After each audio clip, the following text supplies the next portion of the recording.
সহজ লেসনে তোমাদের সকলকে স্বাগত। আজকের এই ভিডিওতে আমরা ক্লাস 6 এর ফার্স্ট সামেটিভ ইভ্যালুয়েশন 2024 সালের ইংলিশ সাবজেক্টের একটি নমুনা প্রশ্নপত্রের সম্পূর্ণ উত্তর সহ আলোচনা করব।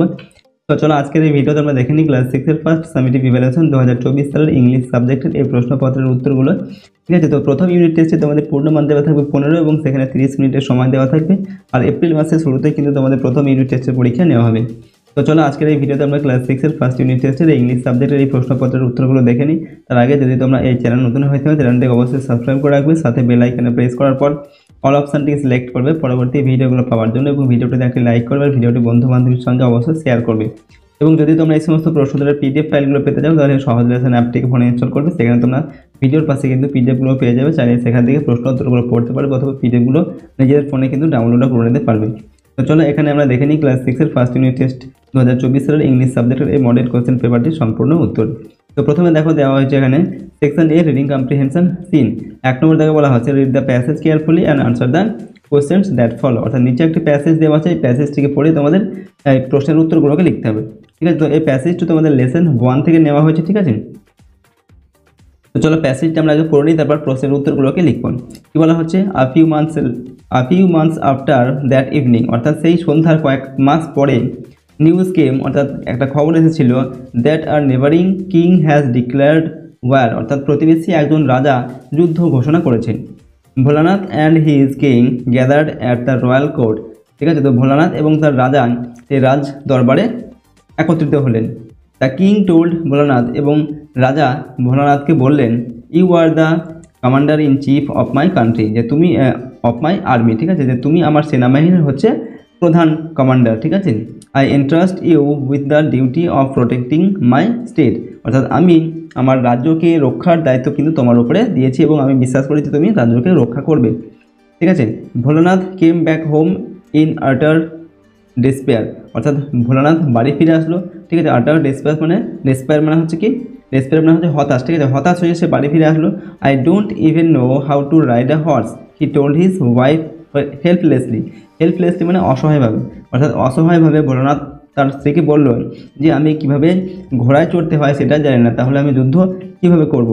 How will I defend our borders against 8,000 enemy soldiers, অর্থাৎ কীভাবে আমি যে 8,000 এনিমি সোলজার মানে 8,000 শত্রুপক্ষের যে সোলজার বা সৈন্য রয়েছে 8,000, এই 8,000 সৈন্যদের শত্রুদের থেকে আমি কিভাবে আমার যে রাজ্য সেই রাজ্যটাকে রক্ষা করবো, বা রাজ্যের যে সীমানাটাকে রক্ষা করবো কিভাবে।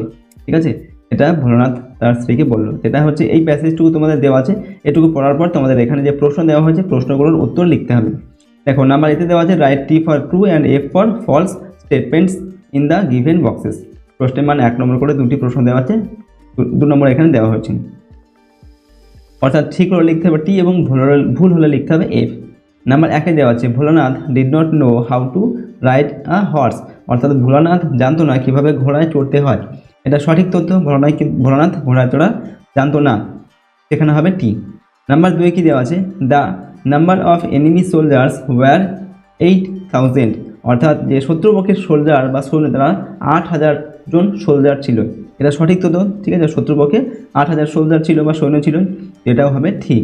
ঠিক আছে, এটাও হবে টি। এরপর পরের প্রশ্ন দেখো নাম্বার বিতে answer the following questions incomplete sentence. প্রশ্নের মান 1 নম্বর করে 2টি প্রশ্ন দেওয়া আছে, 2 নম্বর। অর্থাৎ নিচে যে প্রশ্নগুলো দেওয়া হয়েছে এই প্রশ্নগুলোর বলা হচ্ছে কি কমপ্লিট সেন্টেন্স মানে পূর্ণ বাক্যে উত্তর লিখতে বলা হচ্ছে।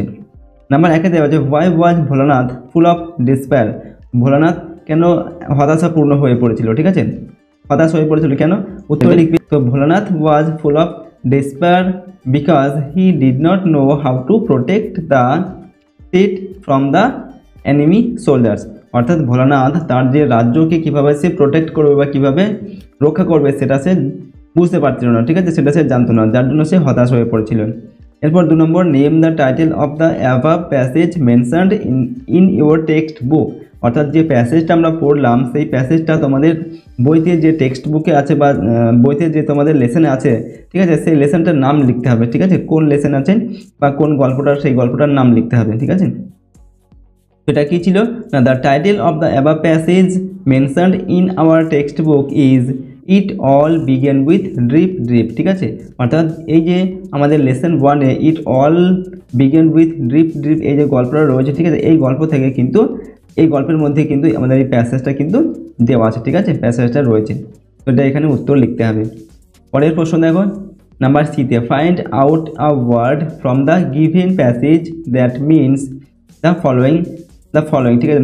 প্রশ্নের মান 1 নম্বর। অর্থাৎ এখানে কি বলা হচ্ছে, এখানে একটা শব্দগুচ্ছ দেওয়া আছে, ঠিক আছে, এই যে দেওয়া আছে the feeling of having lost all hope, এটার অর্থ কি, এটার কি অর্থ সেটা কিন্তু আমরা যে প্যাসেজটুকু পড়লাম এখানে আমাদের যেটা দেওয়া আছে সেই প্যাসেজের মধ্যে কিন্তু আছে এর অর্থটা, সেই অর্থটা খুঁজে নিয়ে আমাদের এখানে লিখতে হবে। তো এটার মানে হচ্ছে ডেসপায়ার, ঠিক আছে, the feeling of having lost all hope, অর্থাৎ সমস্ত আশা ছেড়ে দেওয়া, ঠিক আছে, সমস্ত আশা হারা হওয়া, ঠিক আছে, সেটাই হচ্ছে ডেসপায়ার বা হতাশ যেটা বলা হয়, ঠিক আছে, এটা হবে ডেসপায়ার। নেক্সট প্রশ্ন দেখো number section B, grammar and vocabulary. এখানে কি দেওয়া আছে, নাম্বার 2-এ ডু অ্যাজ ডিরেক্টেড, অর্থাৎ নির্দেশ মতো কাজ করতে বলা হচ্ছে। 5টি প্রশ্ন দেওয়া আছে, প্রতিটা প্রশ্নের মান 1 নম্বর করে দেওয়া আছে। 1 নম্বর দেখে দেওয়া আছে he gave me dash 1 rupee coin, fill in with an article. এখানে আর্টিকেল দিয়ে পূরণ করতে হবে। আর্টিকেল কোনগুলো, এ অ্যান্ড দি, এগুলোকে বলা হচ্ছে কি আর্টিকেল। তো এখানে কি হবে, এ হবে, অ্যান হবে না, দি হবে, সেটা বসাতে হবে। এখানে কি হবে, হি গেভ মি, এখানে এ হবে, এখানে কিন্তু অ্যান ভাবের আগে কিন্তু অ্যান হয়, কিন্তু এখানে অ্যান হবে না, যেহেতু ওটা এখানে ওয়া এরকম উচ্চারণ হচ্ছে তার জন্য এখানে এ হবে, ঠিক আছে। He gave me a 1 rupee coin, সে আমাকে একটা 1 টাকার কয়েন দিয়েছিল।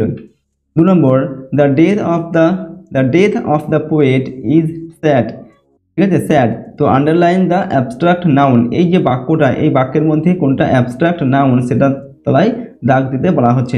তো এখানে ডেথ মানে মৃত্যু, এটা হচ্ছে একটি অ্যাবস্ট্রাক্ট নাউন, তো তোমরা এই ডেথ এর তলায় দাগ দেবে, ঠিক আছে। এরপর 3 নম্বর দেখা রয়েছে এ ড্যাশ অফ ফিস, এখানে বলা হচ্ছে fill in with a collective noun. এখানে কালেকটিভ নাউন দিয়ে এটাকে পূরণ করতে হবে। কালেকটিভ নাউন কোনগুলো, যেগুলো হচ্ছে কোনো দলকে বোঝায়, ঠিক আছে, কোনো গ্রুপকে বোঝায় এরকম। সেখানে হবে এ সোল অফ ফিস, মানে হচ্ছে মাছের ঝাঁক, ঠিক আছে, এ সোল অফ ফিস মানে এক ঝাঁক মাছ আর কি, ঠিক আছে, এখানে হবে সোল। এরপর 4 নম্বরে he dash two school every day, এখানে দেওয়া হচ্ছে গো আর গোজ, বলা হচ্ছে চুজ দ্য কারেক্ট ওয়ান। এখানে সঠিক কোনটা হবে, গো হবে না গোজ হবে। তো হি এর পরে কী হবে, হি যেহেতু 3rd পারসন সিঙ্গুলার সাবজেক্ট, তো এরপরে কী হবে, গোজ হবে, ঠিক আছে, he goes to school every day, সে প্রতিদিন স্কুলে যায়, ঠিক আছে। পরের প্রশ্ন 5 নম্বর দাগে write the past form of break. তো ব্রেক মানে কি ভাঙা বা ভেঙে ফেলা, এটার পাস্ট ফর্ম লিখতে হবে। ব্রেক এটা হচ্ছে প্রেজেন্ট ফর্ম, এটার পাস্ট ফর্ম কি, পাস্ট ফর্ম হচ্ছে ব্রোক, মানে ভেঙেছিল, ঠিক আছে, এরকম। তো ব্রেকের পাস্ট ফর্ম হচ্ছে ব্রোক, এখানে হবে ব্রোক, BROKE। এরপর হচ্ছে section C, writing skill. Writing স্কিলে কি দেওয়া আছে দেখো, নাম্বার 3-এ write a short paragraph on yourself, অর্থাৎ তোমার নিজের সম্পর্কে একটি প্যারাগ্রাফ লিখতে বলা হচ্ছে। প্রশ্নের মান 5 নম্বর। এখানে কিছু হিন্টস দেওয়া আছে, এগুলোর সাহায্যে তোমাকে প্যারাগ্রাফটিকে লিখতে হবে। প্রথম দেওয়া আছে নেম, অর্থাৎ তোমার নাম লিখতে হবে। এজ, তোমার বয়স লিখতে হবে। ফেভারিট গেম, তোমার প্রিয় খেলা যেটা সেটা লিখবে। হবি, তোমার কি শখ, ঠিক আছে, সেটা লিখতে হবে। লাইকস অ্যান্ড ডিসলাইকস, তুমি কি পছন্দ করো কি অপছন্দ করো সেগুলো লিখতে হবে। অ্যান্ড কনক্লুশন, শেষে একটা উপসংহার লিখতে হবে, ঠিক আছে। তো দেখো আমরা লিখছি প্রথমে মাই নেম ইজ সুরজ, তোমরা নিজের নামটা এখানে লিখবে, ঠিক আছে। আই এম 12 ইয়ার্স ওল্ড, আমার বয়স 12 বছর। I love to play cricket with my friends, আমি আমার বন্ধুদের সঙ্গে ক্রিকেট খেলতে পছন্দ করি বা ক্রিকেট খেলতে ভালোবাসি, ঠিক আছে। গার্ডেনিং ইজ মাই হবি, আমার হবি বা শখ হচ্ছে গার্ডেনিং, মানে বাগান তৈরি করা, ঠিক আছে, ফুল গাছ এই সমস্ত লাগানো এগুলো। I like to make new friends, আমি নতুন নতুন বন্ধু পাতাতে পছন্দ করি, ঠিক আছে, এটা আমার পছন্দ বা like. I don't really like to move around unnecessarily, অর্থাৎ অযথা এদিক ওদিক ঘোরাফেরা করতে আমি বেশি পছন্দ করি না, ঠিক আছে। I want to be a good person in life, আমি জীবনে একজন ভালো পার্সন বা ভালো একজন ব্যক্তি হতে চাই। তো এইটুকু আমরা লিখলাম আমাদের নিজের সম্পর্কে, ঠিক আছে। তো দেখো এর সঙ্গে তোমাদের আরেকটি দেওয়া আছে রাইটিং, যে কোনো একটি তোমাদের লিখতে হবে। 2টি দেওয়া আছে, এখানে বলা হচ্ছে অথবা দিয়ে দেওয়া আছে, অর দিয়ে দেওয়া আছে। Right a short paragraph on a boat journey using the following points in 60 ওয়ার্ডস, অর্থাৎ এখানে 60টা শব্দের মধ্যে একটি প্যারাগ্রাফ লিখতে বলা হচ্ছে। আ বোট জার্নি, এটার উপরে একটি প্যারাগ্রাফ লিখতে হবে। নিজে কিছু পয়েন্টস দেওয়া আছে সেগুলোর সাথে, যেমন মুনলিট নাইট, একটা চাঁদনির রাত। 4 ফ্রেন্ডস, 4 জন বন্ধু। Boat on a wide river, একটা চওড়া নদীতে তোমাদের বোটটা ছিল, ঠিক আছে, নৌকো ছিল। রিপলিং অফ দ্য ওয়াটার, জলের ঢেউ, রিপলিং মানে হচ্ছে ঢেউ। Dark forest on either side, নদীর দুধার ছিল ঘন জঙ্গল, ঠিক আছে। থ্রিল অফ দ্য জার্নি, তোমাদের জার্নির যে রোমাঞ্চকর একটা ব্যাপার, তো এইগুলোর সাহায্যে লিখতে হবে। তো দেখো আমরা এই প্যারাগ্রাফটিকে লিখছি, নাম দিচ্ছি আ বোট জার্নি, ঠিক আছে, একটা নৌকা যাত্রা। এরপর আমরা লিখছি ইট ওয়াজ মুনলিট নাইট, ঠিক আছে, এটা ছিল ইট ওয়াজ, এর দেবে এখানে একটা এটা দেবে, ঠিক আছে, এটা এখানে দেওয়া হয়নি। ইট ওয়াজ আ মুনলিট নাইট এরকম লিখবি, এটা ছিল একটি চাঁদের রাত্রি। I and my 3 friends were returning from my uncle's house, আমি এবং আমার 3জন বন্ধু আমার কাকার বাড়ি থেকে ফিরছিলাম। We were returning through boat, আমরা একটা নৌকোতে করে ফিরছিলাম। The rippling of the water was reflecting in the moonlit night, এবং চাঁদনি রাতের সেই নৌকোর জলের যে ঢেউ, ঠিক আছে, চাঁদি নৌকোর সে জলের ঢেউয়ে চাঁদের রাতের যে আলো পড়ে সেটা কী করছিল, রিফ্লেক্টিং হচ্ছিল, মানে প্রতিফলিত হচ্ছিল, ঠিক আছে, চাঁদের আলো জলে পড়ে সেগুলো প্রতিফলিত হচ্ছিল। The dark forest of each side was mysterious মানে হচ্ছে অদ্ভুত বা রহস্যজনক, ঠিক আছে, অর্থাৎ যে এই যে দুদিকের যে বিচ মানে কি, বিচ মানে হচ্ছে তীর, ঠিক আছে, নদীর যে তীরের দুই সাইডে কী ছিল, ঘন বন বা ঘন জঙ্গল ছিল এবং সেটা খুব রহস্যজনক ছিল। The journey of hours was really amazing and thrill, আমাদের এই যে জার্নি বা এই যে ভ্রমণটা খুবই একটা রোমাঞ্চকর একটা ব্যাপার ছিল। We would never forget this amazing journey, আমরা এই আমার এই যে অ্যামেজিং বা এই রোমাঞ্চকর যে জার্নি এটা আমরা কখনোই ভুলবো না, ঠিক আছে। তো এইভাবে আমরা বোট জার্নি সম্পর্কে কয়েকটা বাক্য লিখলাম।